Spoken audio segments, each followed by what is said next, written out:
Good afternoon, ladies and gentlemen. Welcome to the Foreign Correspondent Club of Japan.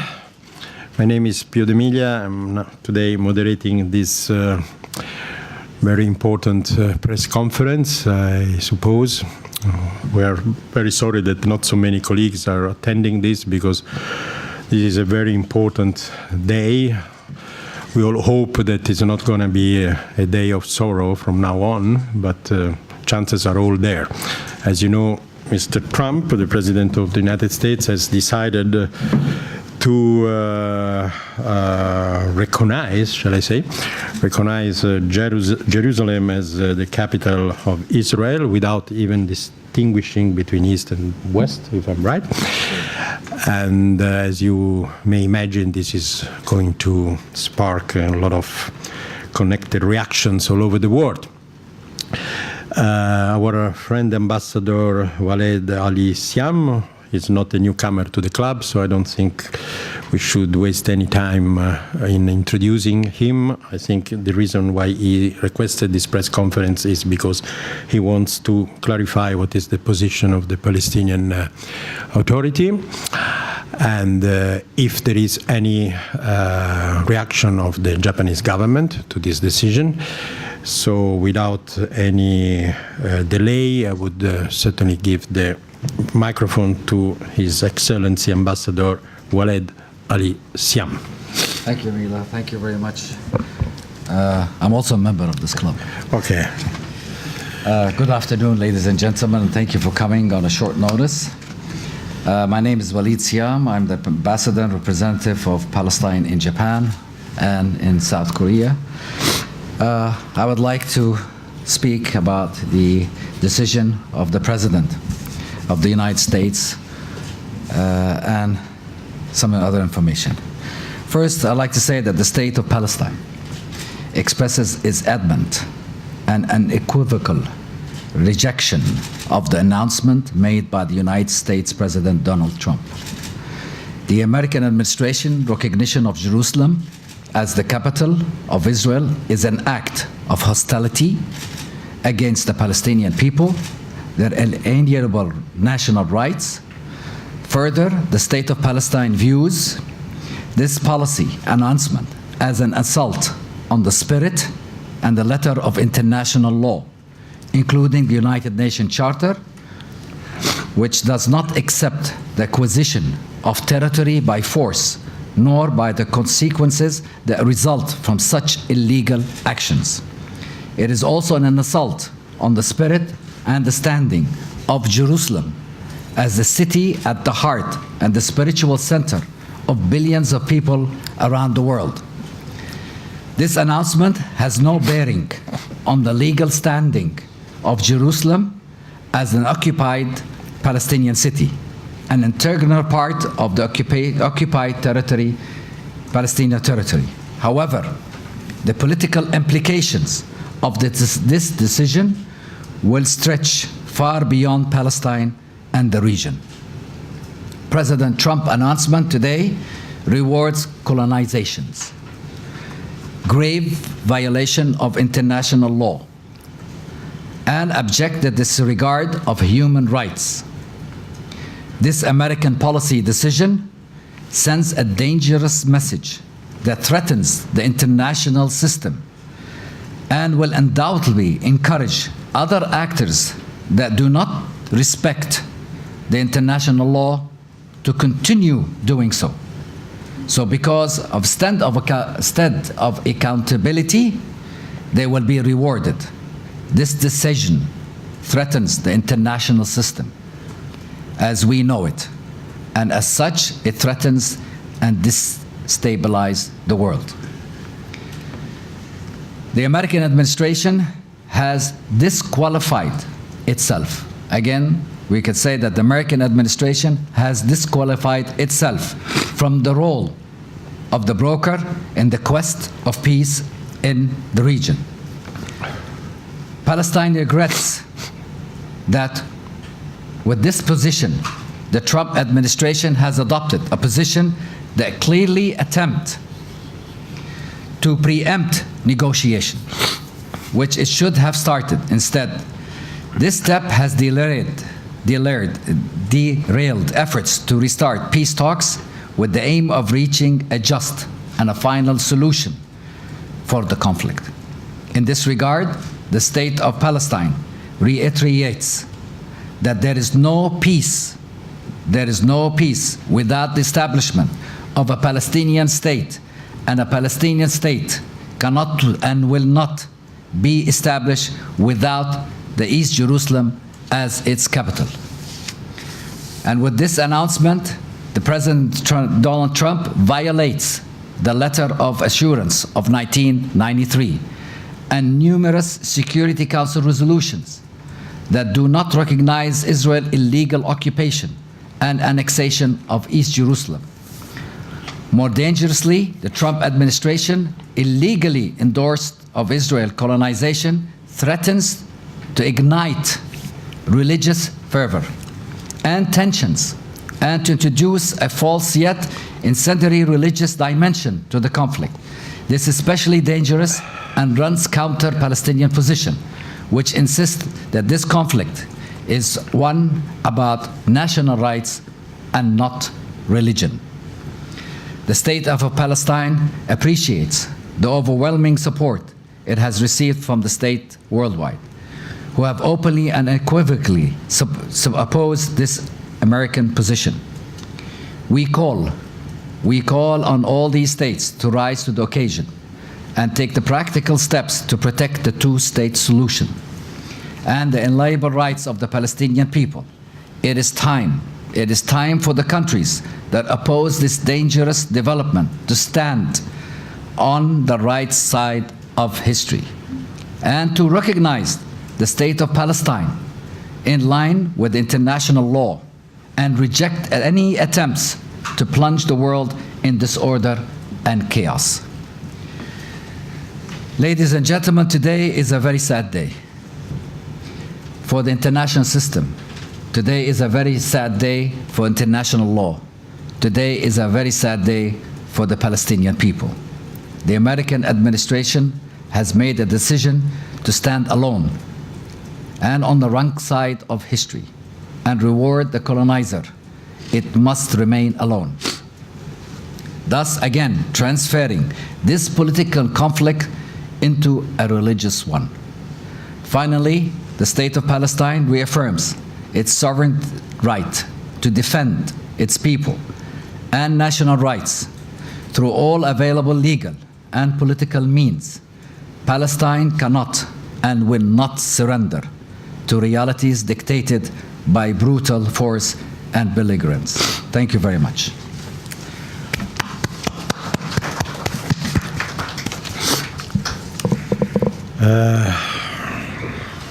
So, please raise your hand and come to the microphone and state your name and affiliation if you have one.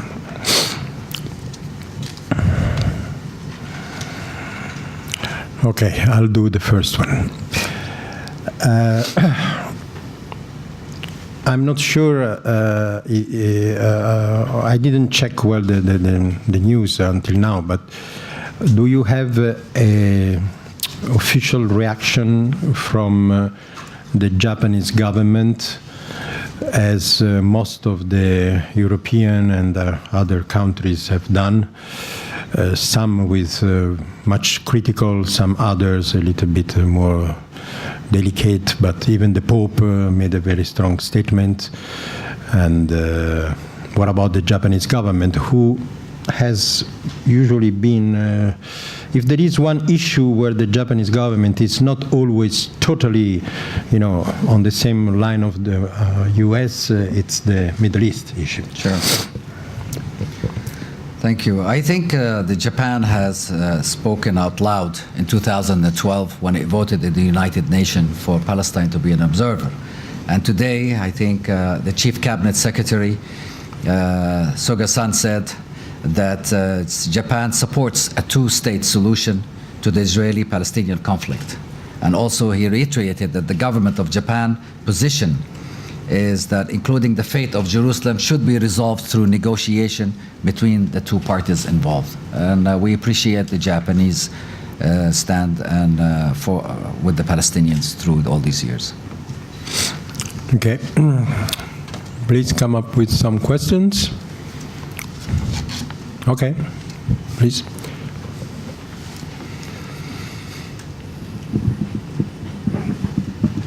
Thank you very much today. My name is Shinji Hashimoto from Kyodo News. My question is, what do you think about the credibility of the Mr. Trump? They had, as a negotiator, do you think that he has still credibility for as a negotiator for Middle East peace? Thank you. I think by signing the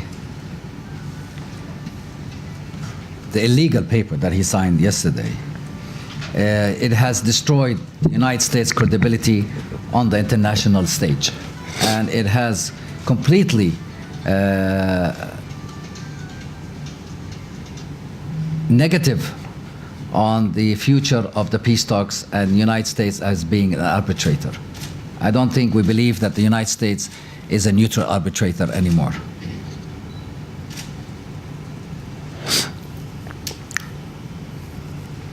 Other questions from the floor? Dozo.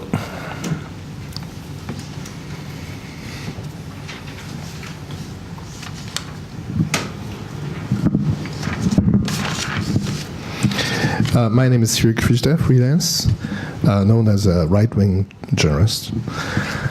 Japan fought the Great East Asian War against the United States and Great Britain, Holland, against Western, white supremacy.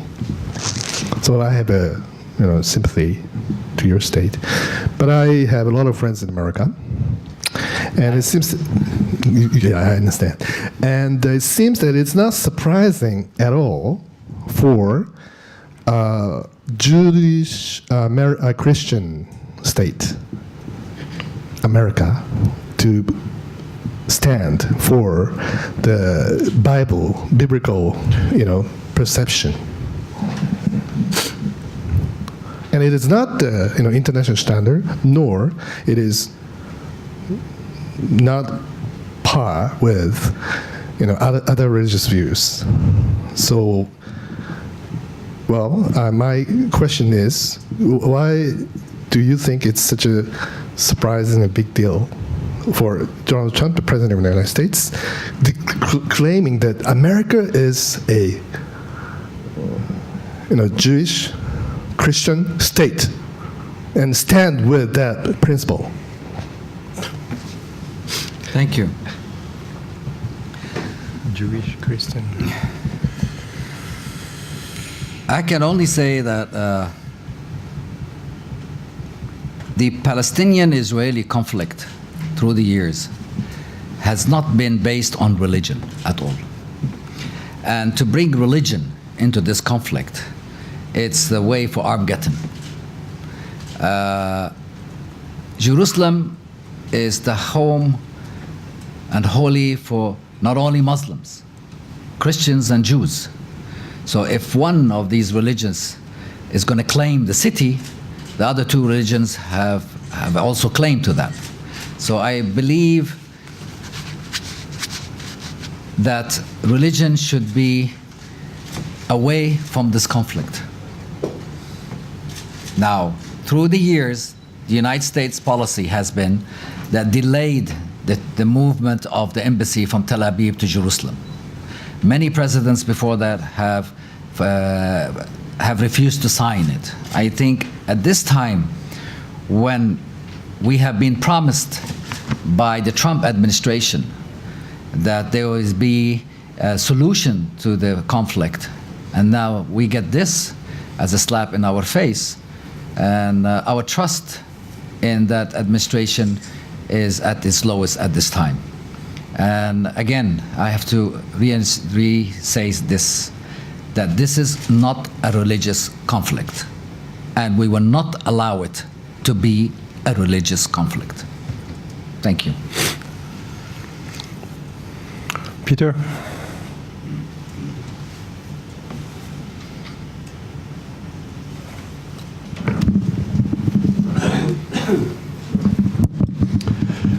Peter Langan at Asia Times. Thank you for coming today and for this statement. Could I ask, this decision was widely foreseen in the media, that Trump would sign this document. Could you tell us, to your knowledge, what consultations took place with the Palestinian authorities in the run-up to this, or did the Palestinian authorities have any consultation with the US administration before the announcement? And also, you've stressed this is a political matter, not a religious one. So there has to be a way forward somehow. So what way forward do you see next politically? Thank you. Thank you.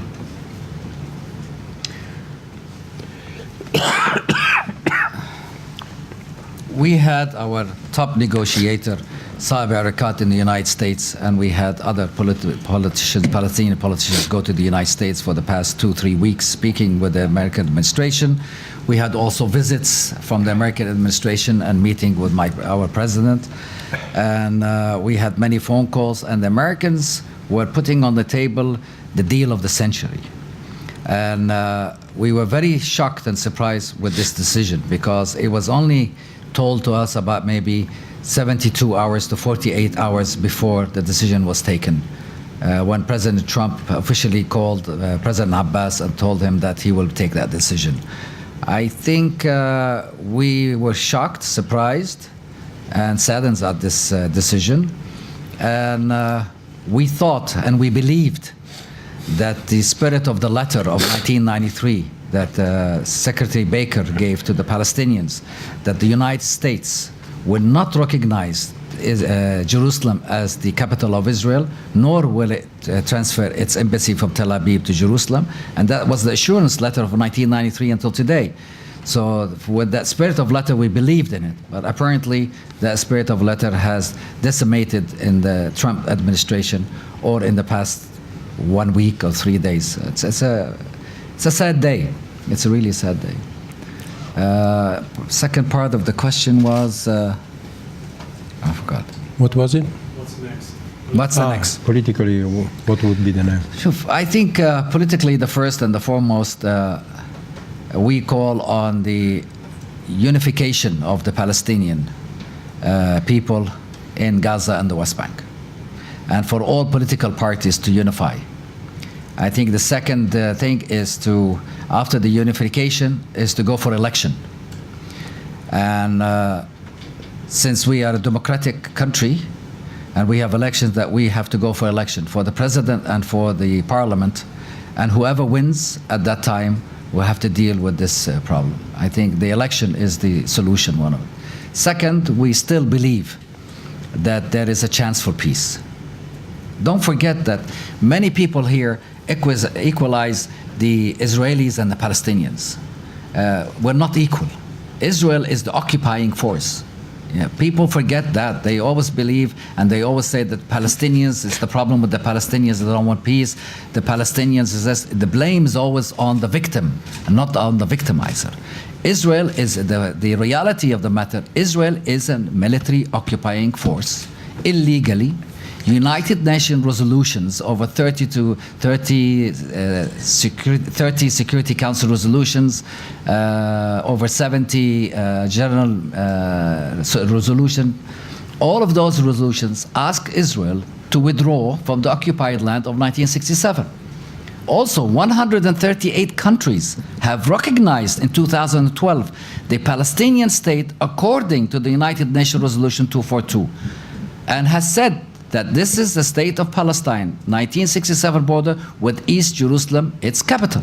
138 countries.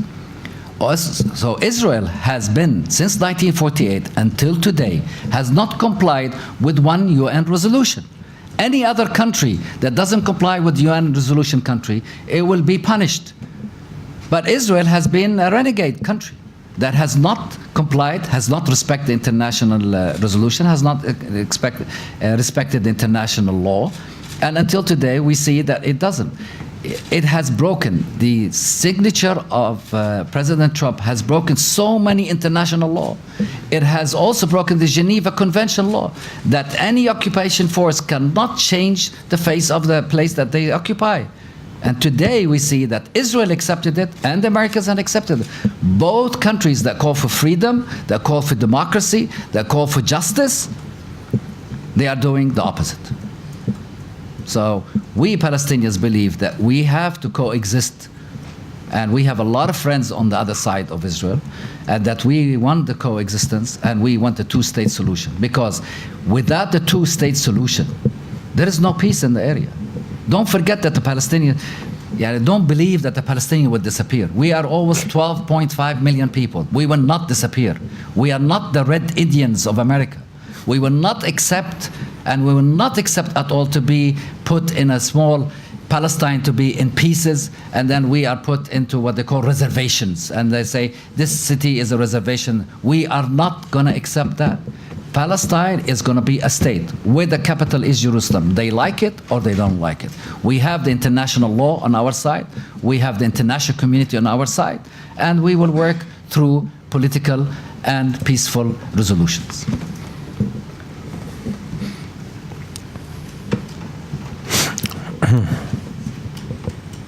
Hi, my name is Rihito Karube from the Asahi newspaper. Thank you very much. I want to ask you two questions. First of all, why do you think Mr. Trump did such a thing? It's said that he has been in his presidency for almost a year, and he hasn't accomplished that many things. And why do you think he did that? Do you think he did that for his supporters? Can I have your own opinion? And the next thing is, you mentioned a little bit, but what do you expect towards Japanese government to do in the Middle East conflict? Thank you.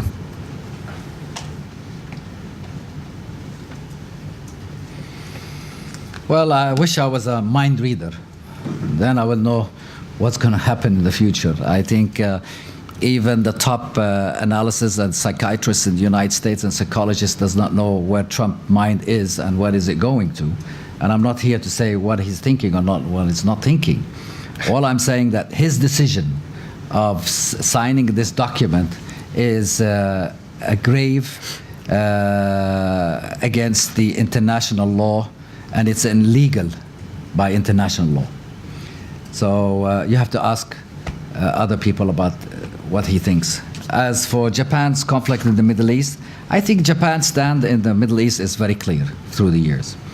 Japan believes in a two-state solution. Japan believes in the economic development of Palestine and the Arab world. And Japan is a friend of the Arab world and continues to be. And we in Palestine and in the Arab world really respect Japan. And maybe Japan can be the future arbitrator, neutral arbitrator, instead of the United States. I wish that Japan could be and will be the next arbitrator of peace.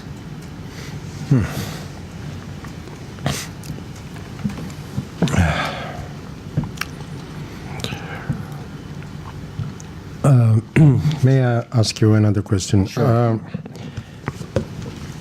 It is not the first time that while a very important scenario is unfolding, I'm talking about North Korea, the United States suddenly switch the tension toward another scenario, which is also in need of a solution. I'm talking about the 2000 when a summit between North Korea and Clinton was about to happen. Then suddenly we had Camp David, the long, discussion that lasted for weeks and then end up with no solution. And now also we saw all these, wind of wars piling up in the last weeks, and then suddenly when the world would expect the two countries and maybe China and other countries to sit eventually down and discuss peace talks, suddenly the light of the international media will now focus on the Middle East. And bye-bye North Korea issue. I guess, as a journalist, that for the next week we won't hear much about North Korea. Do you think this is part of a strategy, or is just a mistake, a superficial approach, or is it part of a strategy? Good question. I mean, why now? Yeah, I don't think the Trump administration has a clear strategy. We have not seen a clear strategy in Asia. We have not seen a clear strategy in Europe. Today he wants to build a wall like what Israel is building in Palestine. Tomorrow he wants to do this. So there is not a clear strategy to the United States. But this is not important for us. The most important thing is the stability of the United States strategy towards the peace in the Middle East. If they want to play an arbitrator and they want to bring the two parties on the table, and we always thought that only the United States of America can enforce a peace treaty between the Palestinians and Israelis according to United Nations. But today it showed that this policy has disappeared. And this strategy, the long-term strategy of the United States has disappeared also, has really dissolved today. And now we are with no strategy and we are with no clear vision of what does the United States want. And that puts us as Palestinians, puts the Arabs also on the toes of saying, where shall we go? And who should we deal with? Shall we deal with the European now? Shall we deal with the Chinese? Shall we deal with the Russians? Is America still the superpower that it claims to be? And it's the one who can enforce peace in the Middle East? And to my surprise, that we always believe that it can enforce, and the international community can enforce a solution to the problem. Because you don't need a magic wand. You don't need something new. The United Nations resolutions has been there for many years. From 1967 until today, it says Israel has to withdraw from 1967 borders. The Arab Initiative, Peace Initiative came and said, if Israel withdraw to 1967 borders, according to the United Nations, all Islamic, including Iran and the Arab countries, will recognize the state of Israel. But still, these two big solutions are there on the table.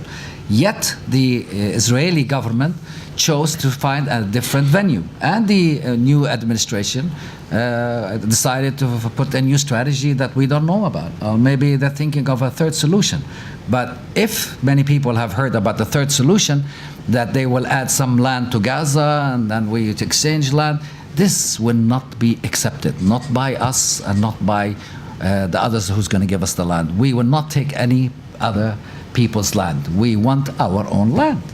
So that's the thing. The strategy is not clear, and now the world is deciding who is the next leader of this world, free world. Is it the United States or who? So we have to watch and see. Thank you. Any more questions? Peter, number 2.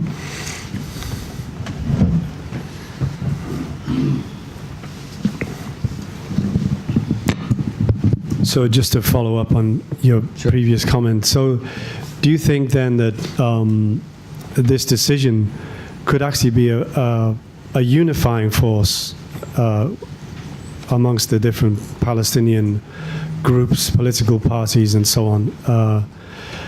If you could just elaborate on that. And there's been a lot of commentary in the media about the disarray in the U.S. State Department with the Mr. Tillerson's efforts to reduce the numbers of staff and so on. Again, has this been a factor for the Palestinian authorities in negotiating with the U.S.? Has there been any vacuum, as it were, within the State Department in terms of diplomatic communication? And thirdly, you've said that this is undermines the U.S.'s role in these negotiations. Do you see then, or will the Palestinian authorities be reaching out to somebody else? And of course, the obvious question there is that Russia? Thank you. Thank you.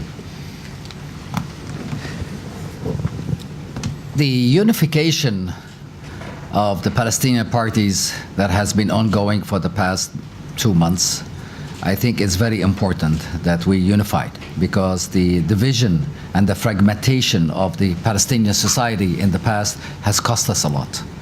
because the Israelis claim there is nobody on the table to sit down and to finalize a peace talk with them. So with the unity of the Palestinians together and going into election very soon, hopefully, then I think our position will be more stronger if we want to sit on the table on the peace process. For the dismay of the State Department, well, every 6 months, the United States has to sign a paper to keep the PLO office open. So it's a kind of a twist hand for us on the Palestinians for the past years. So we have to really watch and see every 6 months, are they going to keep our office open or not open? So the State Department has been through the years, except in 1 or 2 administrations, they closed it for a couple of months. And that disarray in the State Department, today we can see that it has been really wide, and we don't know with who we talk to anymore. And unfortunately, not many heads of divisions in the State Departments are not there anymore. And I think I saw a program the other day that they said that the State Department is almost half gone and many people have resigned or went on. So I think they have a problem within the State Department, which is not new for this administration. We believe that maybe a right decision, and I think the decision of the American administration could have said that USA will recognize West Jerusalem as the capital of Israel and would recognize East Jerusalem as the capital of Palestine. I think that could have been the best solution, and that could have changed the whole area into a new area of peace and prosperity. And, but to say that Jerusalem is the capital of Israel, I mean, I think that is inflating. Tomorrow, if there's more radicalism in that area, it's not because of poverty, it's not because of religion, it's because of the decisions on behalf of other countries that they take on behalf of 1.5 billion Muslims, that this is not your capital, this is not for you, this is for the Jewish. And like I said, taking it from a political to a religious one. And this is what the danger is. If we go into a religious conflict, there's no ending. There's no ending. And this is the danger. We've been saying this for the past 20 years. And nobody was listening to me. Even my president, when he was in Japan last year, he said, this is not a religious conflict, and we don't want it to be a religious conflict. And the danger is going to a religious conflict. And I keep insisting on religious conflict because this is what we're going to see in the next 24, 48 hours. You're going to see sprinters of groups coming up and saying, we have to liberate Jerusalem, we have to do this, and they're going to use Jerusalem again as a position and as a tool for that. And this is not right. But they handed those radicals a new weapon. It's mightier than the nuclear weapon, nuclear bomb. I mean, if they give them a nuclear bomb, maybe it's better than giving them this. This is a religious nuclear bomb. Religious nuclear bomb. Reach out to who? We reach out to the Israelis, our neighbors.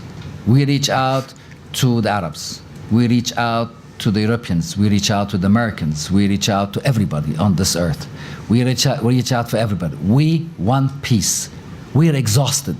We cannot fight Israel. I mean, the reality of the matter, we cannot fight Israel, guys. Not the Arabs cannot fight Israel. Israel is a superpower. Israel has nuclear bombs. Israel has weapons of mass destruction. In the CIA classification, Israel is number 11. Number 10 is Japan. Number 11 is Israel, with over 20 nuclear heads. Nobody's talking about it.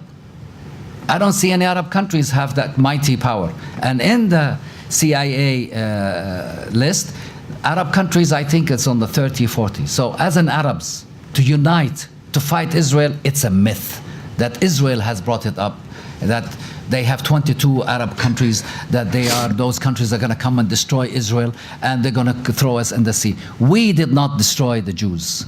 We did not kill the Jews. We were not responsible for the Holocaust. On the contrary, we welcomed them to come to our homes. We welcomed to come our land when they were running away from people that were persecuting them. So we as Arabs also want peace in the area, and we extend that to the Israelis. But does the leaders of Israel today want peace or not? That's the question.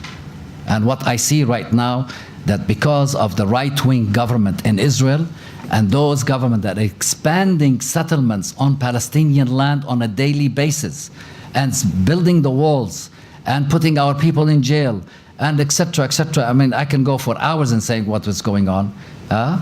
Do they want peace? I don't think so. So we don't have a partner for peace. I don't think that the leadership in Israel, when you have the Minister of Justice of Israel stands up and says we should kill Palestinian women so they will not have children, that's a lady in the government of Israel today. The Minister of Education in Israel also has said that we should kill all the Palestinians. If those are the ministers, if those are part of the Israeli government, do you think this Israeli government wants peace with the Palestinians? Of course not. You could see yesterday how they dance in the street of Jerusalem, that Jerusalem is theirs. Jerusalem is not theirs. Jerusalem is not ours. The Jerusalem is for all, for Christians, Muslims, and Jews. And it has to be clarified that way. It's not for any one of them. Talking about the risks of violence and a new weapon in the hands of the fundamentalists, are you somehow worried about the 3 days of, how do you say in English, of outrage? Outrage. Yes, of that has been declared by the Palestinian. I think we have always been on the policy of the Gandhi policy, that no violence. Any kind of demonstration should be a peaceful demonstration, and we continue on that. But unfortunately, we get hit with bullets, and we get hit with bombs, and we get hit. So it's a reaction to self-defense. I mean, I'm really surprised when the Israeli says we are in self-defense. It's a joke of the century. They are the occupying force. So by Geneva Convention, we are the occupee. We have the right for defending ourselves, not the occupier to have the self-defense. I mean, I have seen through the years that it shifts, that we are the ones who are the problematic people, and the Israelis are not the problematic people at all. It has gone up and down. But I can say that Jerusalem will remain as the capital of Palestine, because there is over 350,000 Palestinians there. There are still their mosques, and there are still churches. And as long there is churches and mosques and Palestinian Jerusalem, nobody can claim Jerusalem as their capital. Very clear. Any other questions?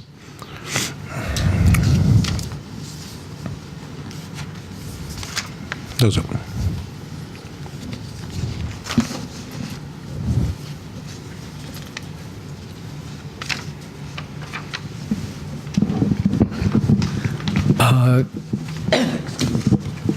Yoshio Murakami, member of this club. I was wondering, on your side as well, there's always been a split between Gaza and west of Jordan. And I think in a way, U.S. has been making the last efforts to get Palestine, in one Palestine, and without the armed forces on the Gaza side, wouldn't that have helped a great deal to prevent President Trump to go and hasten this decision? Because on his part, the first year is coming, and he had promised that, which Palestinians knew that president is going to do that. And 1 year has taken, and then in the meantime, the midterm election is coming up, and he has a lot to worry about.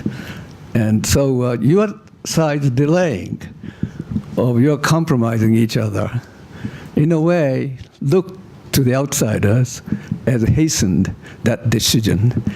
And still, he cannot go right away because it takes time. So isn't it the time that you should think about getting together on your side and influence more that way the world public opinion? After all, the Israelis already have the Supreme Court, the parliament, and everything in the Western Jerusalem. So it's on your side to try to set up something on East Jerusalem, getting together. Thank you. First, to clarify something, Palestinian Authority has no right to enter East Jerusalem until today. We have no power over East Jerusalem.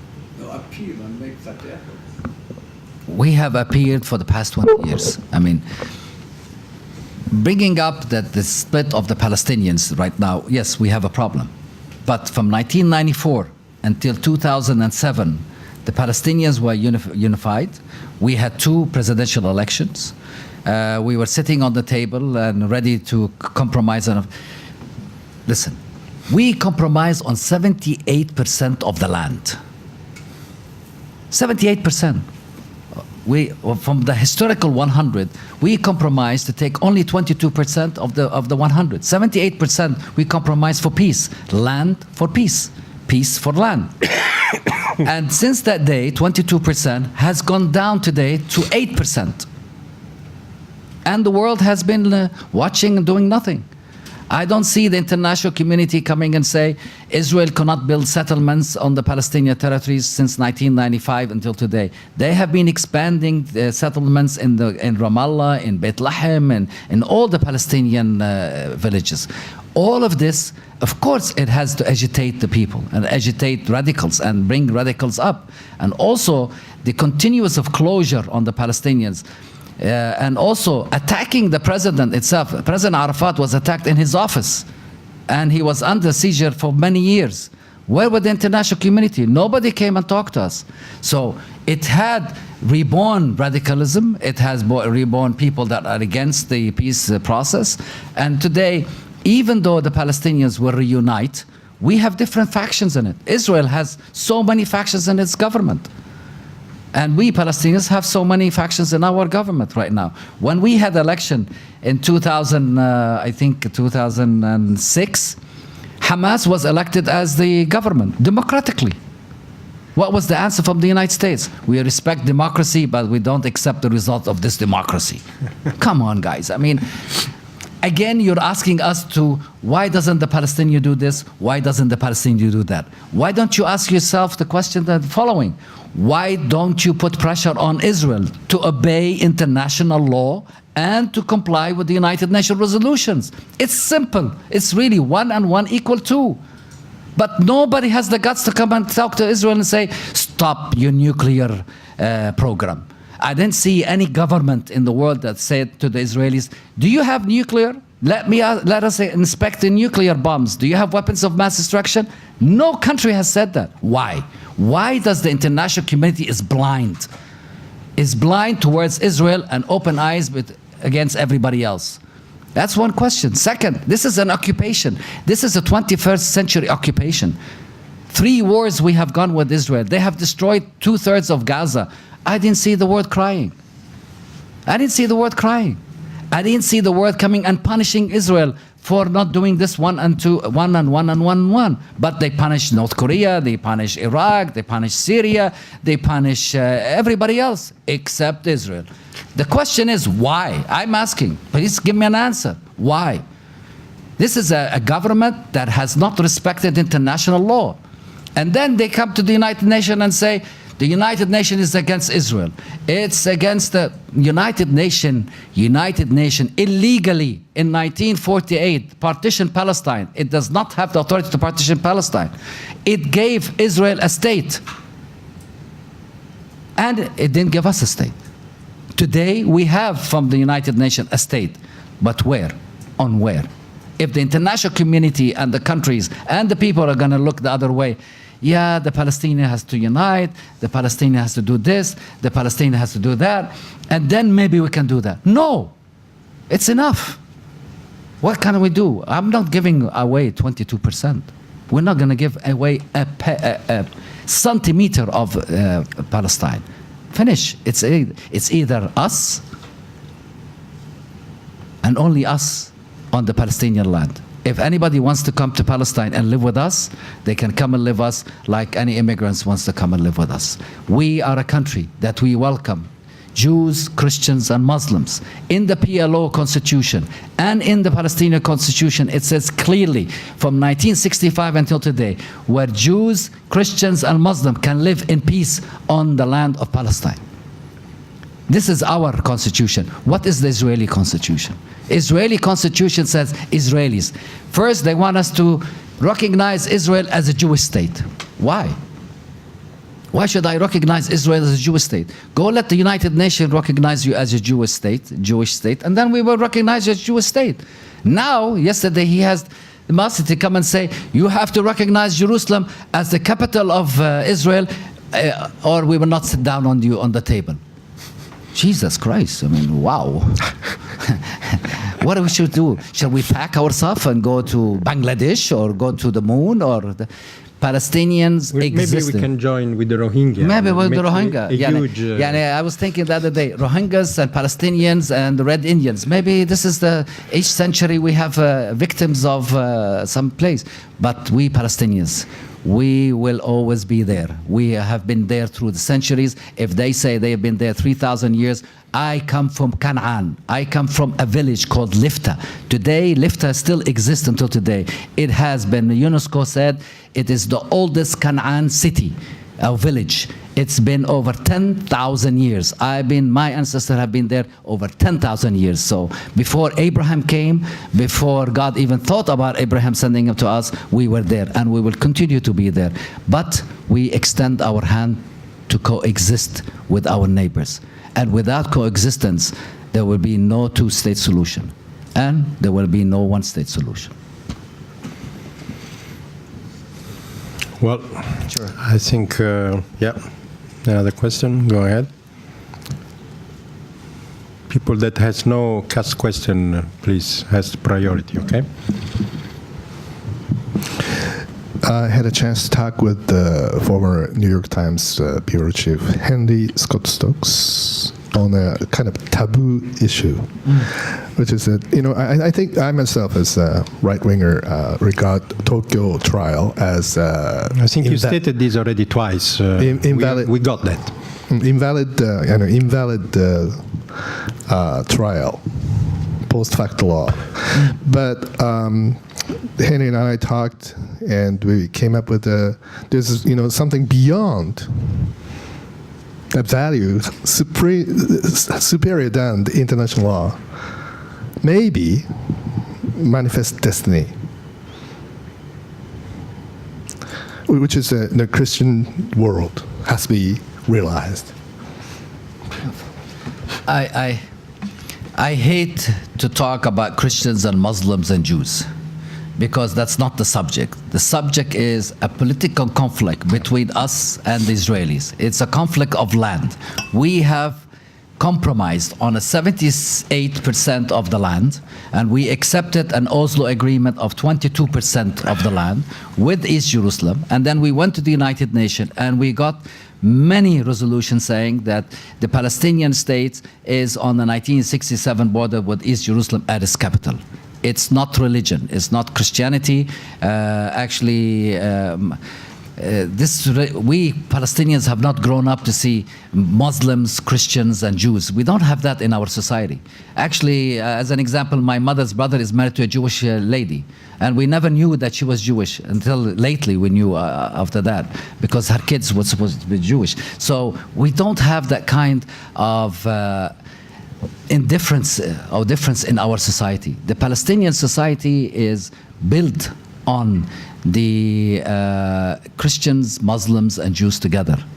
This is our society, really our society. We live neighbors, many neighbors live with each other, they don't know what the religion are. And this is a blessing for us in Palestine. So again, all we do, and we call on the international countries, is to stand by us, is to recognize the Palestinian state according to the United Nations resolutions. which they have to all respect, and East Jerusalem as the capital of Palestine, and that's it. All we need is your support. Thank you. Other questions? Stefano? It's a heavy question since you have to take out your coat. Okay. No, I'm Stefano Carrera for the Italian economic daily newspaper, Il Sole 24 Ore. In Europe now there are some worries that some radical reaction could also target Europe, but in this case, I mean, it's not European fault. I mean, I want to ask you, how do you assess the European position on that? What do you think Europe can do? Thanks. I think the voice of the president of France, Macron, was very loud in the past 2-3 days, that saying that if decision was taken, this is the wrong decision, and also of Germany and other countries. I think it's time for the EU, collectively and independently, is to recognize the Palestinian states according to the United Nations resolutions. By that, it will eliminate any future decisions on behalf of non-strategic administration to take, God knows what's next, and that will help us to at least keep something in our hands, because if there is no hope, if there is no hope for the Palestinians, it's a disaster. And we need hope right now, and we need our friends to stand by us, and we need a very clear decision on behalf of the international community. No more what they call them, just lip service anymore. We don't need lip service. We need action on the ground right now. Because the problem is not only the United States signing, or President Trump signing that proclaim Jerusalem as its capital, it's some other countries deciding the same decision of America. And that will be a big problem in the future. I think Chile, no, not Czech Republic today announced the recognition of the capital, Jerusalem as the capital of Israel. I think, I'm not sure, but I just heard it now before I came on the news. So if these other countries will start doing the same, then we have a conflict. We have 138 countries says no, East Jerusalem is the capital of Palestine, and the rest, from 138 to 194, are saying no. Could be a start of a disaster. Yeah. As for radicalism,